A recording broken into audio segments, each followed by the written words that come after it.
حي على الفلاح.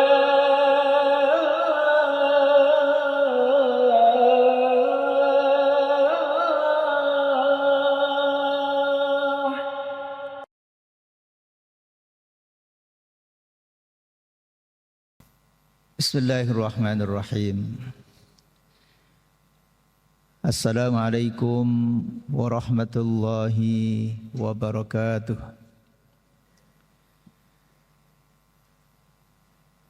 Alhamdulillahi rabbil alamin. Alhamdulillahilladzi anzala as-sakinata fi qulubil mu'minin liyazdadu imanan ma'a imanihim. Walillahi junudus samawati wal ardi wa kana Allahu azizan hakima. Asyhadu an la ilaha illallah wa asyhadu anna Muhammadan abduhu wa rasuluh. Arsalahu Allahu basyiran wa nadhira wa da'iyan ila Allahi bi'idnihi wa sirajan munira.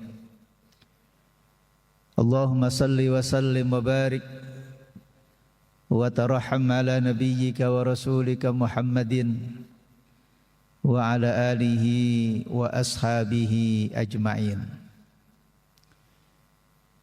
Amma ba'du, fa inna Allah subhanahu wa ta'ala yaqulu fi kitabihil karim,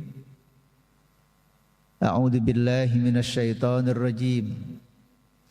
Ya ayyuhalladzina amanu taqullaha haqqa tuqatih wa la tamutunna illa wa antum muslimun. Sadaqallahul azim. Hadirin wal hadirat jamaah salat maghrib Masjid Al-Falah Surabaya rahimakumullah. Mengawali kajian pada maghrib malam hari ini, tentu mari kita memanjatkan puji syukur kehadirat Allah Subhanahu wa ta'ala atas semua limpahan rahmat, taufik dan hidayah yang Allah berikan kepada kita. Tentu menjadi kebahagiaan tersendiri ketika kita bisa mensyukuri sekecil apapun dalam perasaan kita nikmat yang Allah berikan itu. Bersama dengan itu mari kita memperbanyak salawat dan taslim kepada baginda Rasulullah Muhammad sallallahu alaihi wasallam, teladan kita, penuntun kehidupan kita, dan syafaat yang kita harapkan atas izin Allah pada baginda Rasulullah Muhammad sallallahu alaihi wasallam kelak pada hari kiamat nanti. Dan mudah-mudahan kita menjadi hamba-hamba yang senantiasa mencintai Rasulullah sallallahu alaihi wasallam. Bapak Ibu yang kami hormati, malam hari ini kita akan memperbincangkan tentang dua istilah yang mungkin buat sebagian orang istilah ini masih baru, karena kadang-kadang memang belum populer ya. Tetapi memahami tentang dua istilah ini, al-khauf dan ar-raja, ternyata memang sangat penting ya. Dan kita insya Allah akan mengupas dan mungkin bisa mendiskusikan bagaimana menerapkan dan mengseimbangkan sikap khauf dan raja itu dalam kehidupan kita sehari-hari. Bapak Ibu yang kami hormati, apa itu khauf dan apa itu pula ar-raja ya. Dua istilah yang tadi saya sampaikan di awal. Kata khauf tentu adalah bentuk masdar dari kata-kata khaufa ya khaufu, khifatan atau khauf, yaitu perasaan takut. Mungkin bahasa yang lebih enak kita bincangkan biasanya itu rasa takut dan rasa cemas. Ya. Setiap orang pasti punya perasaan takut dan perasaan cemas dalam situasi-situasi tertentu. Sehebat apapun orang itu pasti juga kadang-kadang ada kekhawatiran, ada kecemasan. Ya. Di saat yang pula ada juga yang sifat yang disebut dengan ar-raja, yaitu harapan, keinginan. Sunnatullah dalam kehidupan ini bahwa seseorang dalam hidupnya itu selalu akan dihadapkan pada situasi dan kondisi di mana seseorang kadang-kadang itu dia sangat berharap, punya harapan, punya cita-cita, punya keinginan yang ingin dicapai. Dan untuk itu seseorang itu kemudian dia harus berusaha semaksimal mungkin mempersiapkan segala yang dibutuhkan agar harapan dan cita-citanya bisa tercapai. Lah untuk mengejar cita-cita dan harapan itu seseorang itu juga tidak mulus kadang-kadang. Gak ada kemudian untuk menggapai cita-cita dan harapan itu semulus yang diharapkan. Apalagi kalau cita-cita dan harapannya tinggi. Harapannya besar. Apalagi di situ kemudian juga ada persaingan. Dan konsekuensi dari persaingan itu pasti ada kalah, ada menang. Ada yang berhasil, ada yang belum berhasil. Nah, disinilah Bapak sekalian, ya, mengelola sikap dan sifat antara khauf dan roja ini menjadi sangat penting. Ya.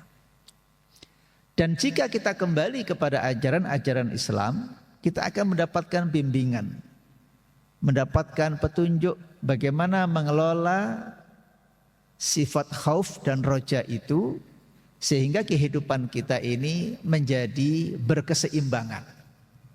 Tidak mungkin seseorang itu tanpa ada rasa khauf, tidak mungkin pula seseorang itu hanya punya sifat roja. Maka sering kan dikaitkan antara harap-harap cemas gitu kan. Ya, kita punya harapan, kita punya keinginan, kita punya motivasi, tapi kita juga khawatir jangan-jangan apa yang kita harapkan, apa yang kita cita-citakan itu dalam perjalanannya kita dihadapkan dengan berbagai macam rintangan, bahkan mungkin juga kegagalan dalam tanda kutip gitu ya. Ada enggak di antara kita yang kemudian hidupnya mulus terus gitu kan? Enggak ada ya. Pasti ada yang banyak harapan-harapan kita yang tercapai. Ada pula bahkan kemudian harapan-harapan kita yang harus belok kanan atau belok kiri. Ya, kita merevisi apa yang kita harapkan sebelumnya. Ya karena faktor-faktor internal ataupun karena situasi dan kondisi yang ada. Hadirin rahimakumullah. Tentu bahasan tentang khauf dan roja ini secara khusus di dalam kajian akhlak, kajian tazkiyah, itu dikaitkan dengan bagaimana harap-harap dan cemasnya kita ini kepada Allah Subhanahu wa taala. Kita diingatkan hidup ini adalah ibadah. Hidup ini punya tujuan, hidup ini punya orientasi. Orientasi dan tujuan hidup kita itu hakikatnya adalah beribadah kepada Allah Subhanahu wa taala. Bentuk aktivitas kita beraneka ragam. Bentuk aktivitas kita bisa berbeda-beda. Dari mulai bangun tidur sampai kita menjelang tidur, aktivitas kita sangat beragam. Tetapi semuanya itu bisa menjadi peluang kita beribadah kepada Allah Subhanahu wa taala. Di saat yang sama, aktivitas kita pun juga bisa bermakna kemaksiatan kepadanya. Naudzubillah min dzalik. Ini kan soal pemahaman. Karena itu para ulama-ulama kita mengingatkan pada kita agar aktivitas kita ini menjadi ibadah, bukan sebaliknya. Minimal syaratnya itu ada dua. Syarat yang pertama, Bapak sekalian, agar amal kita, aktivitas kita, kegiatan-kegiatan kita itu bernilai ibadah di hadapan Allah Subhanahu wa taala. Syarat pertama dan paling utama itu adalah niat. Apa? Niat. Dan niat itu masalah yang sangat pribadi. Enggak ada orang yang tahu hati kita. Ya kita hanya bisa husnudon sama seseorang. Orang ini tampilannya bagus, ini insya Allah orang baik gitu kan. Tapi berapa banyak orang yang tampilan fisiknya bagus ternyata hanya pencitraan. Ada keinginan yang kemudian tampilnya bagus tapi dalamnya tidak bagus. Nah, gitu ya. Ya memang urusan niat itu urusan hati. Yang paling tahu diri kita sendiri dengan Allah Subhanahu wa taala. Maka rugi kalau orang itu punya niat tetapi kemudian dia melupakan Allah. Seakan-akan Allah enggak melihat hatinya. Seakan-akan Allah tidak mengetahui hatinya. Eman ya kata orang Jawa itu.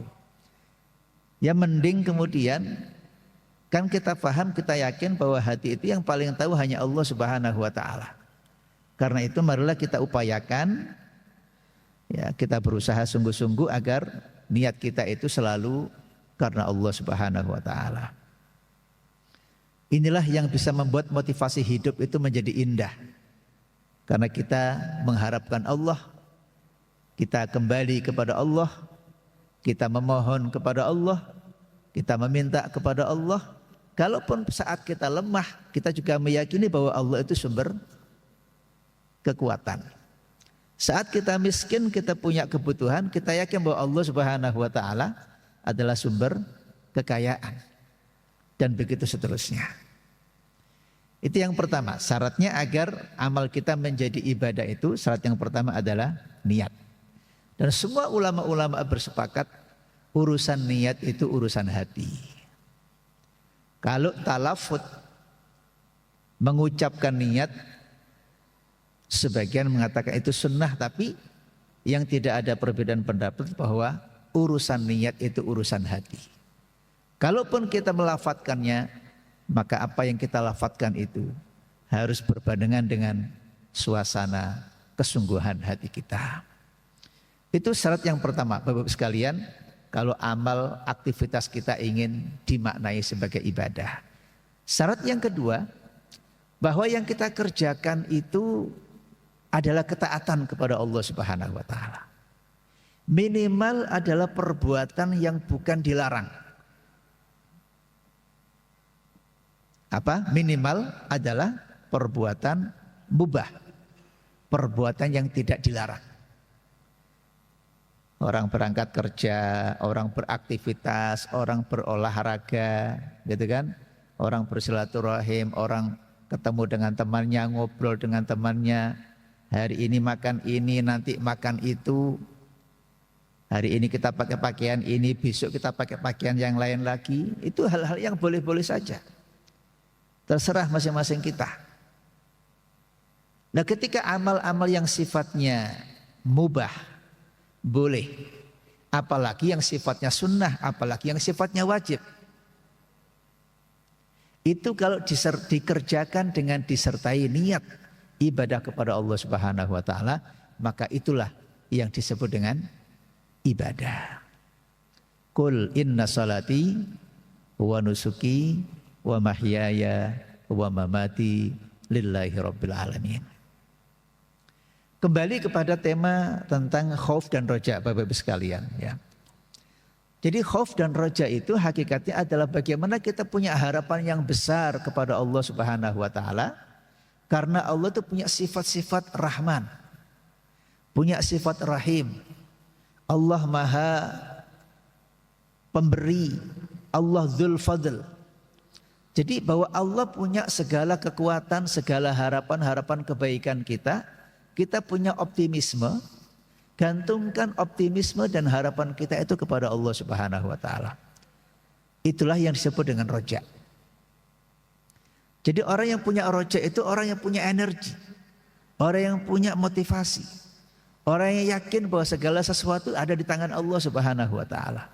Kalau dia mendekat kepada Allah, Kalau dia bersungguh-sungguh karena Allah, kalau niatnya karena Allah, tidak mungkin Allah itu akan menyanyiakan kita. Tidak mungkin Allah itu akan membiarkan kita. Kita beribadah, kita beraktivitas, kita berinfak, kita berdakwah, ya. Kita punya rencana-rencana yang kita harapkan, ya. Itu kita punya semangat karena kita ingin agar apa yang kita kerjakan itu diterima oleh Allah Subhanahu wa taala. Semua kita peruntukkan untuk Allah. Kita lihat subhanallah banyak kasus di lapangan itu. Ada orang-orang yang luar biasa diberikan oleh Allah Subhanahu wa taala kekayaan, dan dengan kekayaannya itu enggak tanggung-tanggung, Pak. Dia berinfak, dia bersedekah. Dengan mudahnya dia bersedekah, dengan mudahnya dia menyalurkan kekayaannya itu untuk perjuangan. Kalau hari-hari ini untuk membantu saudara-saudara kita di Palestina umpamanya, tetangga kanan kiri kita yang fakir miskin, ya, mudah sekali dia kemudian menyalurkan rezeki yang Allah berikan kepadanya itu semata-mata motivasinya itu karena Allah Subhanahu wa taala. Bahkan kadang-kadang tidak banyak orang yang tahu apa yang dia kerjakan. Karena dia mengkhawatirkan dirinya jatuh pada sifat apa? Riya. Iya kan? Kadang-kadang orang berbuat baik itu semakin dipuji, semakin disanjung sama orang lain, kadang-kadang itu kemudian bisa orang lupa diri. Karena itu sebagian orang-orang kadang berbuat baik, beramal soleh itu tidak ingin dia diketahui orang lain, tetapi orang lain merasakan manfaat dari kebaikan yang dia lakukan. Nah, itu luar biasa. Nah, itu luar biasa. Yang kedua, Bapak sekalian, kita ingin menjelaskan tentang al-khauf, ya, perasaan takut itu. Saya kira banyak sekali ayat-ayat Al-Quran dan sunnah Nabi Shallallahu Alaihi Wasallam yang mengajarkan kepada kita agar kita punya rasa takut kepada Allah Subhanahu Wa Taala. Wa khafuni wa khafuni in kuntum mukminin, ya. Takutlah kalian kepadaku, kata Allah, ya, jika kalian benar-benar beriman kepada Allah, ya. Artinya apa? Bahwa para ulama-ulama kita, kalau kita baca dalam kitab itu, khauf dan roja itu hakikatnya adalah bukti keimanan seseorang. Semakin seseorang itu imannya kuat, maka khauf dan rojanya juga semakin kuat. Ketika orang itu mengalami lemah iman, maka khauf dan rojanya juga melemah. Subhanallah. Makanya wa khafuni in kuntum mukminin. Khauf itu dikaitkan dengan keimanan seseorang kepada Allah Subhanahu wa taala. Khauf itu adalah perasaan takut. Contohnya begini, ya. Kalau kita berikan contoh yang konkret itu akan lebih terasa. Alhamdulillah Allah berikan kita banyak kelebihan.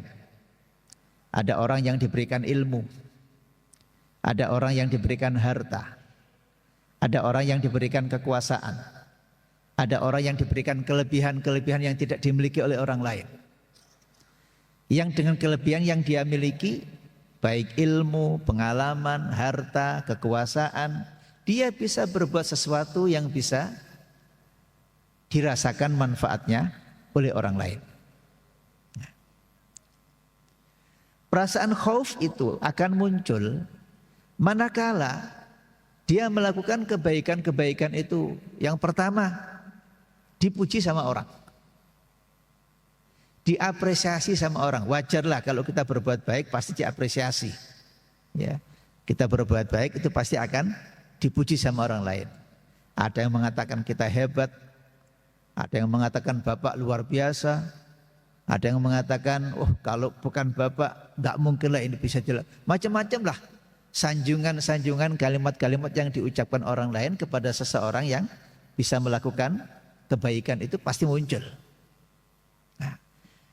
Persoalannya kemudian kembali kepada kita yang melakukan kebaikan.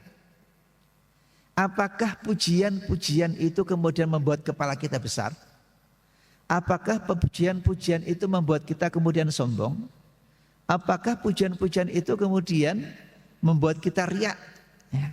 Yang kemudian dengan pujian-pujian itu kemudian seseorang terlena. Iya ya, benar orang-orang mengatakan kalau bukan karena saya nggak mungkin itu. Naudzubillah ya. Karena itu para ulama juga mengingatkan pada kita, kalau kita memuji orang, jangan berlebihan. Ya, kalau kita memuji orang, yang wajar-wajar sajalah gitu. Karena memang kita diperintahkan kalau ada orang berbuat baik kepada kita harus bersyukur. Man lam yaskurin nas, lam yaskurillah. Kalau kita nggak pandai bersyukur, nggak pandai berterima kasih pada orang yang berbuat baik pada kita, nah, itu dilarang dalam agama. Agama mengajarkan kalau ada orang berbuat baik, berterima kasih padanya. Masa berat sih ngomong terima kasih? Gitu ya. Masa susah kita ngomong jazakallah khairan? Gitu kan. Minimal begitu, terima kasih. Tetapi para ulama juga mengajarkan berhati-hatilah ketika kita memuji seseorang. Apalagi kita mengetahui orang itu lemah. Orang itu kalau dipuji sedikit saja, wah itu bisa kemudian responnya itu nanti berlebihan. Lah ketika jenengan berhadapan dengan orang yang model begitu, lah itu memujinya juga harus lebih hati-hati. Jangan sampai pujian-pujian kita itu malah menjerumuskan orang itu. Dari sisi kita yang telah berbuat baik, kemudian dapat pujian dari orang lain, itu harus ada khaufnya. Ada kekhawatiran, jangan-jangan saya akan sombong, jangan-jangan kemudian saya nanti akan terlena, jangan-jangan saya, Bapak mohon maaf ya jangan berlebihan lah kalau memuji. Ya, gitu kan? Ya. Kita khawatir karena sombongnya kita, karena riaknya kita, karena sum'ahnya kita, maka amal yang tadinya mestinya itu akan diterima oleh Allah Subhanahu wa taala, karena kita berubah sikap, berubah niat, berubah hati, maka perbuatan itu kemudian menjadi tertolak oleh Allah Subhanahu wa taala. Nah, itu contoh konkret ya, bagaimana kita harus punya rasa khauf. Di saat yang sama Bapak sekalian, contoh yang lain adalah yang namanya manusia, kadang-kadang kita berbuat salah, berbuat dosa. Bahkan tidak jarang perbuatan dosa itu sudah melampaui batas-batas yang bisa ditoleransi. Ya. Terlalu banyak dosanya. Ya mungkin masa-masa dulu kita belum dekat dengan pengajian, kita dulu belum dekat dengan ulama, kita dulu belum mendapatkan sentuhan pemahaman agama, kita punya masa lalu yang kurang baik, gitu kan? Kemudian kita baru tersadar ketika usia sudah menjelang seperti ini, gitu kan? Akhirnya dibuat kalkulasi. Umur saya sekarang sudah berapa ya? Perbuatan tidak baiknya itu lama, tapi kita kemudian baru sadar ketika sudah usia senja. Ada perasaan khawatir jangan-jangan tuh, ya Allah, mana mungkin saya bisa berbuat baik lagi? Mana mungkin kesalahan-kesalahan saya akan diampuni sama Allah Subhanahu wa taala. Itu enggak boleh. Ya. Pada saat yang sama kita harus punya harapan bahwa Allah itu Maha Pengampun, Allah itu Maha Penerima Taubat. Sebesar apapun dosa kesalahan yang pernah kita lakukan, Anda harus punya keyakinan, punya harapan bahwa Allah mau mengampun dosa kita. Jangan sampai dosa-dosa yang sudah pernah kita lakukan itu seakan-akan kemudian tidak ada harapan mendapatkan ampunan Allah, tidak ada harapan untuk bertaubat, lantas kemudian kita pesimis. Akhirnya nekat, ya sudahlah. Ya. Sekali menjebur sekalian, gitu kan? Ya. Saya kira ini bukan sikap yang baik ya. Sikap yang baik adalah ketika seseorang itu punya kesalahan, punya dosa, dia punya harapan rojak kepada Allah Subhanahu wa taala, ya. Agar dosanya diampuni, kesalahan-kesalahannya dimaafkan. Tapi kemudian dia juga punya khauf, punya rasa takut. Jangan-jangan Allah kemudian tidak mengampuni dia karena dia nggak sungguh-sungguh. Bentuk khauf kita kepada Allah Subhanahu wa taala saat kita sudah terpuruk dengan dosa itu adalah bahwa kita bersungguh-sungguh memperbaiki diri.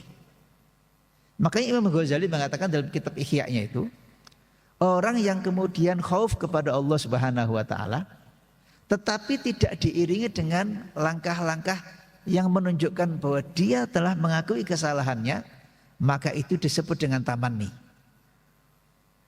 Itu hanya harapan-harapan semu. Itu hanya cita-cita kosong. Katanya tobat, tapi kok perbuatan-perbuatan dosa masih dia lakukan. Itu nggak mungkin Allah menerima. Berarti dia nggak punya khauf.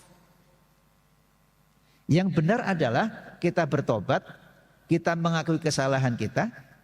Setelah itu kemudian buktinya apa bahwa kita telah mengakui kesalahan kita? Buktinya apa bahwa kita telah bertobat? Tunjukkan. Kata Imam Ghazali begitu. Sehingga jangan sampai khauf itu hanya di mulut. Jangan sampai rojak itu juga hanya di mulut. Kalau Anda punya rojak, punya harapan, berusahalah dengan sungguh-sungguh untuk mengejar apa yang kita harapkan. Kalau Anda punya khauf, maka takutlah dengan benar-benar takut. Dengan cara apa? Dengan cara kemudian kita memperbaiki diri dari kesalahan-kesalahan dan dosa yang pernah kita lakukan, sehingga dengan itu kemudian Allah Subhanahu wa taala berkenan untuk mengampuni dosa-dosa kita. Bapak Ibu sekalian, pernah diceritakan oleh Rasulullah Shallallahu alaihi wasallam di masa lalu, ya. Saya kira pernah kita mendengarkan hadis ini, hadisnya cukup panjang ya. Dulu kata Nabi Shallallahu alaihi wasallam, pernah terjadi seseorang itu sampai membunuh 99 orang. Dia menghilangkan 99 nyawa. Jadi ini prestasi yang luar biasa. Prestasi menghilangkan nyawa. Tukang jagal, tukang membunuh sudah itu. Tapi namanya manusia Bapak sekalian, dia punya fitrahnya. Sejelek apapun, mohon maaf ya, orang pencuri nggak mau dikatakan pencuri itu. Tetap dia masih punya keinginan untuk tidak dikatakan pencuri. Meskipun dia mencuri. Gitu. Karena itu fitrah manusia, ingin dihormati, ingin baik gitu. Nah, orang yang telah membunuh 99 orang itu, dalam hatinya dia mengakui kesalahan itu dan masih ingin memperbaiki dirinya. Maka dalam riwayat kemudian dikatakan orang itu akhirnya bertanya kepada seseorang yang disebut dalam hadis itu adalah abid. Orang yang ahli ibadah tetapi ilmunya kurang. Makanya orang yang alim itu lebih bagus daripada orang yang hanya ahli ibadah. Dia datang kepada orang yang performanya ahli ibadah. Suka ke masjid, mungkin suka puasa gitu ya. Tapi ilmunya kurang. Dia bertanya kepada sang abid itu, dia menceritakan dirinya, dosa-dosa yang telah dilakukannya. Dia bertanya, apakah model orang seperti saya ini masih berpeluang untuk mendapatkan ampunan dari Allah Subhanahu wa taala? Ya namanya orang abid, ilmunya kurang, ya diukur-ukur dengan logika aja. Dia jawab hanya dengan logika.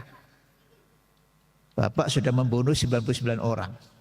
Nyawa Bapak cuma satu kan? Kira-kira begitu. Dosa Bapak terlalu banyak gitu. Ya enggak.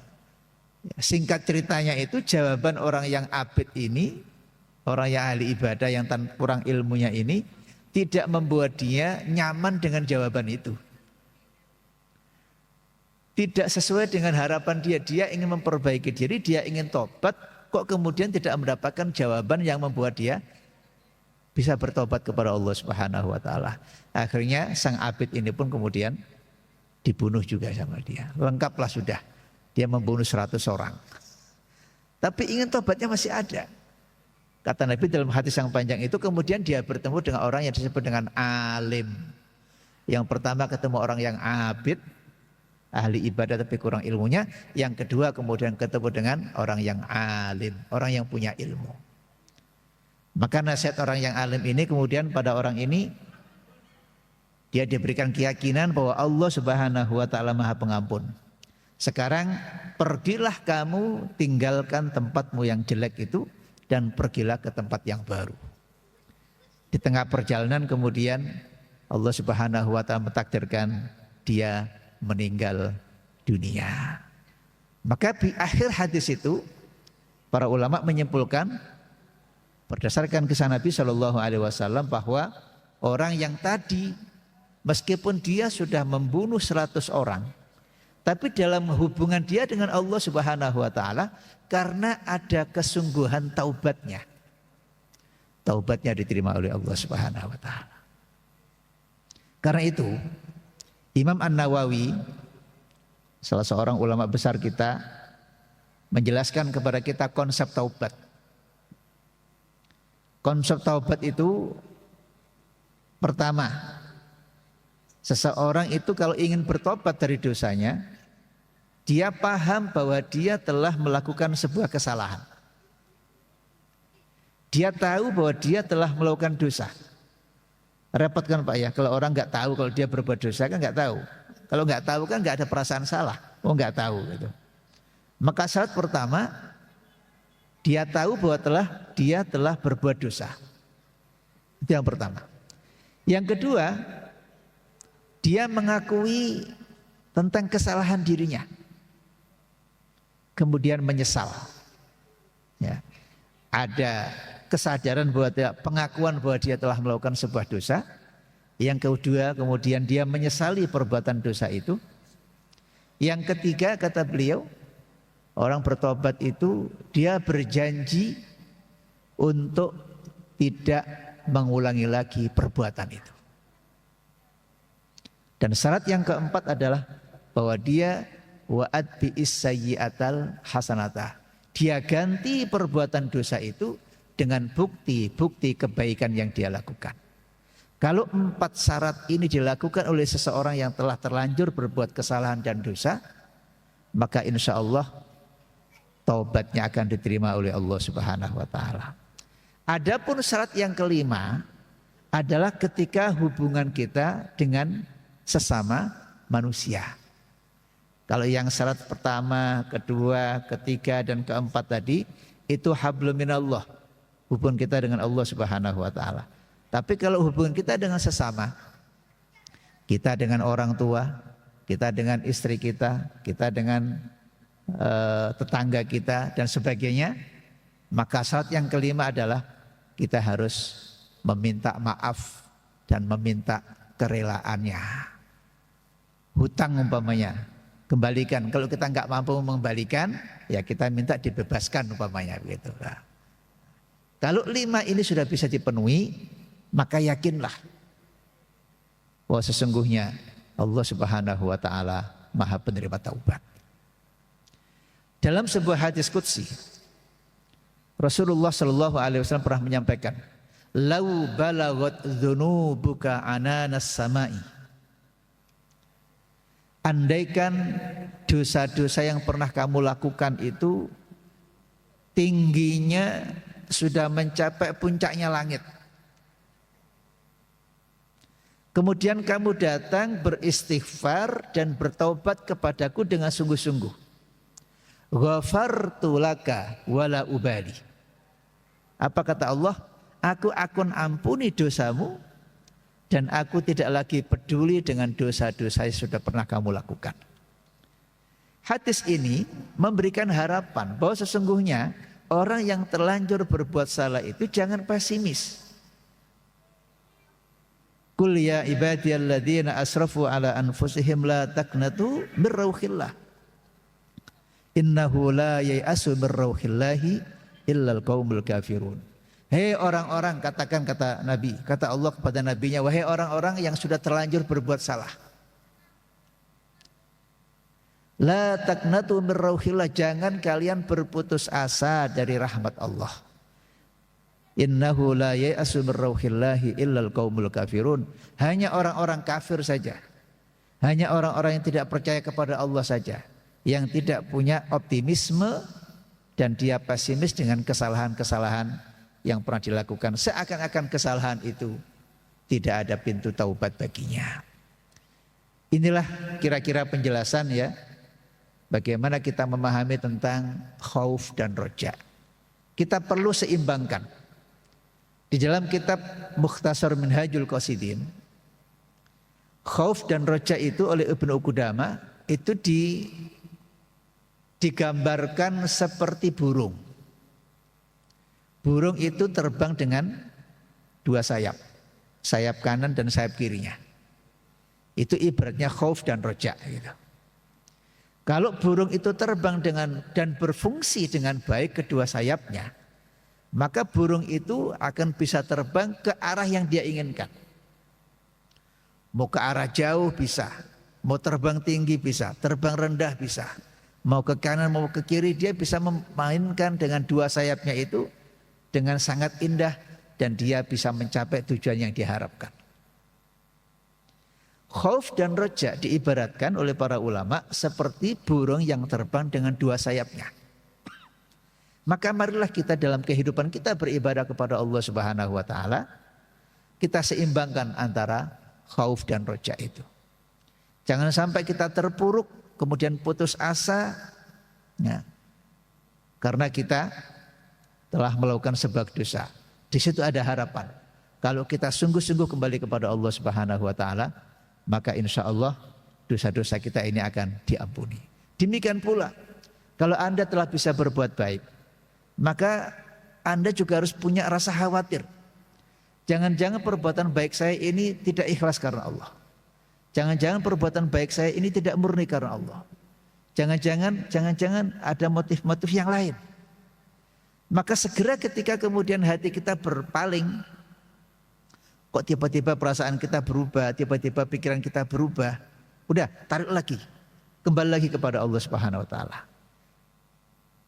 Kadang-kadang pujian bisa melengahkan, kadang-kadang kritikan itu juga bisa membuat kita kehilangan keikhlasan. Ya kan? Awalnya kita ikhlas, tapi kemudian dikritik sama orang. Akhirnya kita terpancing, terprovokasi, kita marah. Membuat kemudian kita enggak ikhlas lagi. Jadi seperti itulah bagaimana kita memainkan antara khauf dan roja. Dengan harapan mudah-mudahan dengan memahami dua sifat utama yang kita jelaskan pada malam hari ini, masing-masing kita semuanya semakin berhati-hati ya.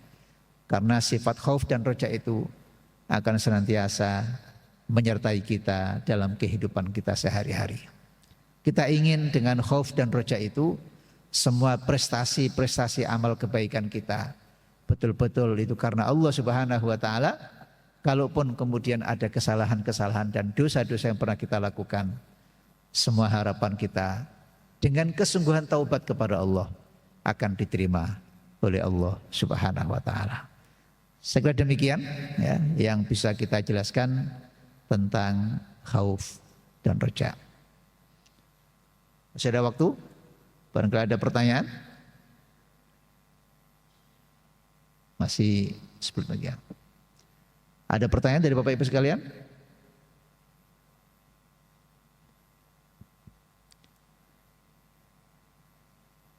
Saya kira kalau tidak ada kita cukupkan ya. Prinsipnya kembali lagi sebagai ringkasan barangkali sambil kita menunggu Isya ya. Jadi khauf adalah rasa takut. Rasa takut ini diharapkan kalau kita berbuat baik, jangan sampai kebaikan-kebaikan kita itu tidak ikhlas. Jangan sampai kebaikan-kebaikan kita itu punya motif-motif yang tidak karena Allah. Jangan sampai kebaikan-kebaikan telah kita lakukan itu hanya karena motif-motif dunia umpamanya. Itu harus muncul khauf itu.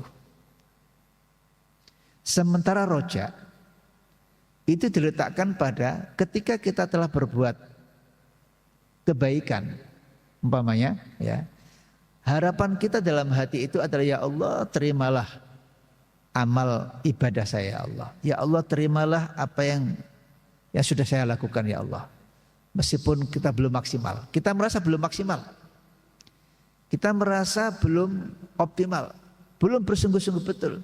Tapi kita masih punya harapan, ya Allah, terimalah ya Allah. Maka doa-doa yang kita panjatkan kepada Allah Subhanahu wa taala itu bentuk rojak kita kepada Allah. Allahumma taqabbal minna salatana wa siyamana wa qiyamana wa ruku' dan seterusnya. Allahumma ighfir lana dzunubana wa kaffir anna sayyi'atina wa tawaffana ma'al abrar. Itu semuanya adalah ekspresi dari khauf dan rojak kita. Gitulah. Jadi dua ini selalu memang harus menyertai ya. Siapapun kita akan berada pada situasi-situasi, kadang-kadang kita harus menonjolkan rojak kita kepada Allah. Pada saat yang sama kadang-kadang kita harus memaksimalkan khauf kita kepada Allah. Orang yang khaufnya lebih dominan daripada rojaknya, cenderung dia akan pesimis. Takut, dikit-dikit takut, dikit-dikit takut. Nah, ibaratnya orang nyopir itu gasnya enggak jalan, karena ngerem terus. Gitu kan? Ada mobil kalau yang diinjak rem itu enggak jalan-jalan mobil itu. Kenapa enggak jalan-jalan? Ngerem terus, gitu kan? Nah, tapi kalau orang enggak ada khaufnya, terlalu percaya diri, ya, itu ngegas terus itu nanti.